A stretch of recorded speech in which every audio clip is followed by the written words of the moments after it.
जी महाराज शिक्षा रत्न से सम्मानित सनातन धर्म रक्षा परिषद के राष्ट्रीय अध्यक्ष देवघर झारखंड आध्यात्म के महासमागम में देवघर झारखंड से लखनऊ पधारी प्रकाशानंद जी से के न्यूज इंडिया की खास बातचीत हुई है, वो भी देखें।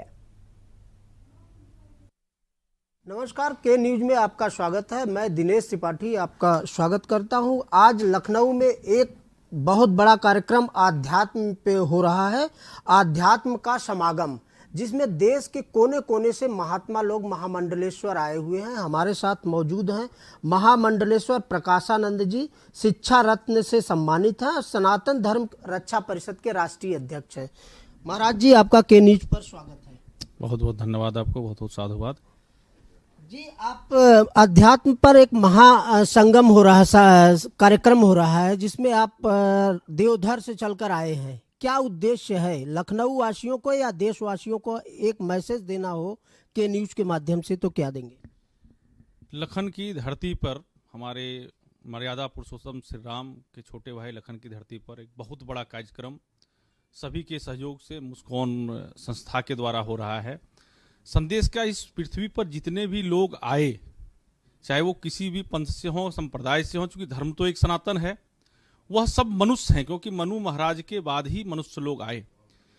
तो हम यह संदेश देना चाहते हैं कि जितने भी लोग हैं वह अपने धर्म तो एक ही है, पंथ संप्रदाय अलग अलग हैं, तो जो भी अपने आप को मनुष्य मानते हैं वो सब मनु महाराज के वंशज हैं। जो ना मानते हैं वो तो है ही नहीं। जो अपने आप को पशु मानते हैं तो वो कैसे वंशज हो सकते हैं? तो सभी लोग आज कार्यक्रम में आए और समाचार चैनल के माध्यम से भी सभी को यह बताया जाएगा, संतों की आशीर्वाद मिलेगी। संतों के द्वारा सनातन धर्म पे विशेष व्याख्यान है, जिसमें कई राजनेता भी आ रहे हैं। क्योंकि क्या कहते हैं कि राजनेताओं और धर्म गुरुओं का आपस में तो मिलन होना ही चाहिए, लेकिन क्या है कि धर्म में राजनीति न होना चाहिए, लेकिन राजनीति बिना धर्म के भी नहीं चलना चाहिए। तो हम लोगों को ये संदेश देना चाहते हैं कि आप लोग आइए 5 बजे से कार्यक्रम है इंदिरा गांधी प्रतिष्ठान में। सभी लोग आएँ, सम्मिलित हों, क्योंकि आपका महाराज जी महात्मा ही, योगी ही मुखिया भी है उत्तर प्रदेश का। यही सौभाग्य की बात है कि यहाँ लोग, हिंदू लोग स्वाभिमान के साथ जी रहे हैं। नहीं तो आप केरला चले जाएं, आप बंगाल चले जाएं, तो आपको पता चलेगा क्या स्थिति है। यह तो हम लोगों के लिए सौभाग्य की बात है कि यहाँ हमारे महाराज योगी जी यहाँ के मुखिया हैं, यहाँ के मुख्यमंत्री हैं। और योगी कोई होना चाहिए, भोगी को तो होना ही नहीं चाहिए।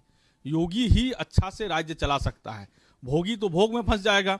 और आप देख रहे हैं कि पूरे विश्व में योगी जी का नाम हो रहा है, क्योंकि उनको भोग से कोई मतलब नहीं है। जैसे राजा जनक राज किया करते थे वैधेय होके, वैसे आज जो है सो राज कर रहे हैं हमारे योगी जी।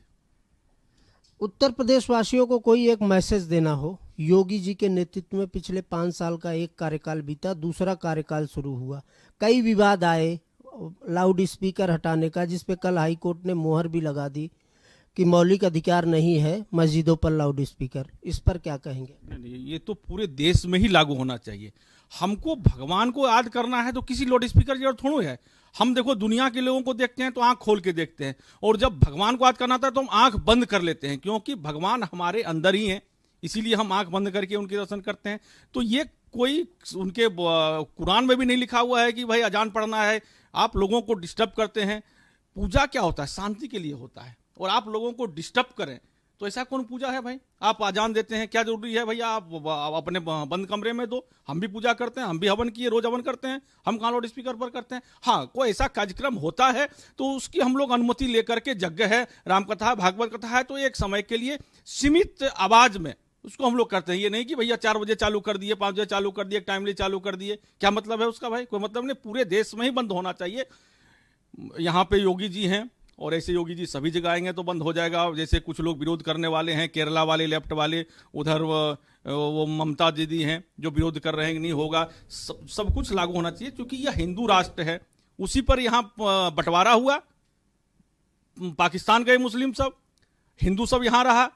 लेकिन कई कारण है जिस पर हम लोग नहीं जाना चाहेंगे। क्यों उनको यहाँ रोका गया? उनको भेजिए भाई, हमारा सब हिंदू को यहाँ बुलाइए। यह हिंदू राष्ट्र है, यहाँ उसी विधि विधान से चलना चाहिए। क्यों अजान पढ़ेंगे आप? योगी जी से के पिछले कार्यकाल से और 1 महीने दूसरे कार्यकाल का कितना संतुष्ट हैं आप? नहीं, संतुष्ट तो हम लोग 5 साल से भी थे, और अभी 5 साल में बहुत बड़ा कार्य योगी जी करेंगे, क्योंकि पीछे संतों का समागम है, योगी जी नहीं आ रहे हैं। नहीं, योगी जी का कार्यक्रम लगा हुआ है। योगी जी का कार्यक्रम पहले से लगा हुआ था ना, तो संतों के कार्यक्रम में आते ही हैं और वो साथ ही हैं संतों के साथ। तो कार्यक्रम के बाद आप लोगों का मुलाकात का कुछ निश्चित हुआ है समय? नहीं, आज तो उनका प्रवास है और झांसी में ही रुकेंगे, रात्रि विश्राम बात हुई थी, फिर मिल लेंगे। मिलना जुलना लगा रहता है, कोई बात नहीं, सभी संत लोगों का मिलना जुलना लगा रहता है और हिंदू के लिए वो लगे हुए हैं। सब जगह जहाँ भी संत है वहाँ कार्य कर रहे हैं सनातनियों के लिए, यहाँ भी योगी जी कर रहे हैं और ऐसे सभी राज्यों में योगी को ही मुख्यमंत्री होना चाहिए। नहीं तो बंगाल का स्थिति जो है हिंदुओं का बहुत बदतर हो गया है। वहाँ लोग जाते हैं तो कहते हैं महाराज जी पूजा करने में दिक्कत है, बाहर जुलूस नहीं निकाल सकते। अब हम लोग क्या है संतावना देते हैं कि जो सनातन नहीं मिटा कंस की तलवार से, जो सनातन नहीं मिटा रावण के हुंकार से, वो सनातन क्या मिटेगा ममता की तलवार से। लेकिन धीरे धीरे मिटती जा रही है भैया। इस पर हम वो जो कहते हैं हस्तियाँ मिटती नहीं, मिटते मिटते सिमटते सिमटते इतना हम हो गए। और इसका सिमटने का कारण जातिवाद है। जो हिंदू लोग एक बार विचार करें कि जाति तो रहे लेकिन जातिवाद न रहे। हमारा कहीं किसी भी ग्रंथ में या किसी में भी हमारा वेद में जाति का वर्णन नहीं है, वर्ण का वर्णन है। और वर्ण हमारा शरीर ही है। माथा के ऊपर हम ब्राह्मण हैं, क्षत्रिय हैं, पेट हमारा वैश्य है, नीचे हमारा चतुर्थ श्रेणी शूद्र जिसे बोलते हैं। अगर पैर नहीं चलेगा तो हम चल नहीं पाएंगे, पेट नहीं रहेगा तो कैसे जिंदा रहेंगे, अगर भुजा में ताकत ही नहीं रहेगी तो कैसे काम चलेगा, और बुद्धि नहीं भ्रष्ट हो जाएगी तो कुछ काम नहीं करेगा। तो ये चारों का समागम से ही चलेगा। तो हम वही चाहते हैं कि जाति तो रहे, क्योंकि उसके बिना हमारे 16 संस्कार नहीं हो पाएंगे। जातिवाद ना रहे। यह जब जातिवाद नहीं मिटेगा तो हम मिटते मिटते देखो पूरे विश्व से मिटते मिटते आज यहाँ सिमट गए।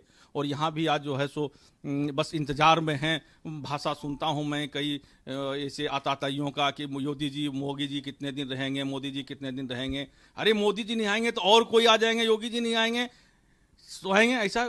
तो यह सब एकत्रित होकर पूरे देश की और हिंदू एकत्रित हुए हैं। इसीलिए आज जो है सो मोदी जी का शासन चल रहा है, योगी जी का शासन चल रहा है, हिंदू का स्वाभिमान जगा है। नहीं तो यही अखिलेश यादव के समय में पूर्ण कुंभ लगा था, एक बार डुबकी लगाने नहीं गए और जब हिंदू को संगठित होते देखा तो अर्ध कुंभ में प्रशासन रोकने भी डुबकी लगाने को तैयार थे। यही अखिलेश यादव, इन्हीं के समय में पूर्ण कुंभ लगा था, एक दिन नहीं आए ये। तो हिंदू को संगठित आपके वोट पाने के लिए आज जो है सब ललायित हैं, क्योंकि आप संगठित हुए हैं। इफ्तार पार्टी कोई मोदी जी योगी जी ने बंद नहीं कर दिया, रोज इफ्तार पार्टी सबके यहाँ होती थी, कोई कानून नहीं लाया, लेकिन आप उस वक्त संगठित नहीं थे इसलिए सब इफ्तार पार्टी था। आज इफ्तार पार्टी में जाने से भी लोग डर रहे हैं। अभी देखा मैंने उनको, क्या नाम है ये मुल्ला मुलायम जी का बेटा, पहले मुख्यमंत्री भी गलती से बन गया था एक बार, क्या नाम है अखिलेश यादव। हाँ, टोपी नहीं लगाया, उसने नहीं लगाया, क्योंकि तो वोट लेना हिंदू का कुछ नहीं है, सब तमाशा है। अब पहले टोपी लगा के तो घूमते थे, जालीदार टोपी। अब क्या है, हिंदू एकत्रित हो गया है तो लोग को पता चल रहा है। और वो वोट के लिए तो हिंदू एकत्रित हों, जाति मिटा करके, और योगी जी को हम लोग प्रधानमंत्री ही बनाएंगे, क्योंकि योगी का शासन रहेगा तभी ठीक हो पाएगा, भोगी के शासन में नहीं चल पाएगा। अध्यात्म के महासमागम में आए हैं, यहाँ से क्या मैसेज देना चाहेंगे? अध्यात्म के सबसे बड़ा मैसेज ये है हिंदुओं के लिए कि जातिवाद मिटाओ, हम एक हो जाएं, एक हो रहे हैं। और क्योंकि जो हिंदू आतंकवाद कहता है, जो भगवा आतंकवाद कहता है, वैसे भी नेताओं को 3-4 लाख वोट मिले तो किसने दिया, हार गया, लेकिन वोट तो मिले। बिना हिंदू का तो उतना वोट तो था नहीं। तो हम उनको सबक सिखाएं, जो हमारे ऊपर उंगली उठाते हैं तो एकत्रित हो जाएं अध्यात्म के दृष्टि से और राजनीतिक दृष्टि से भी, क्योंकि अध्यात्म और राजनीति एक दूसरे का परस्पर मेल है। अभी नहीं, आप पहले भी देखें तो दोनों मेल है। तो एक साथ हो जाएं और जो भी हमारा विरोध करे उसको एक वोट भी हम नहीं दें। और क्योंकि हमारे हाथ में सत्ता है, वोट से यहाँ लोकतंत्र की सरकार है, तो वैसे लोगों को हम सबक सिखाएं, सबक सीख ही रहे हैं, धीरे धीरे एकत्रित हो ही रहे हैं। जो भगवा आतंकवाद कहने वाले थे आज उनको बोलने वाला कोई नहीं है, कुछ नहीं है। अब राज्यसभा से तो गलती से चले जा रहे हैं, कितना दिन चले जाएंगे, और राज्यसभा जाने लायक भी नहीं बचेंगे।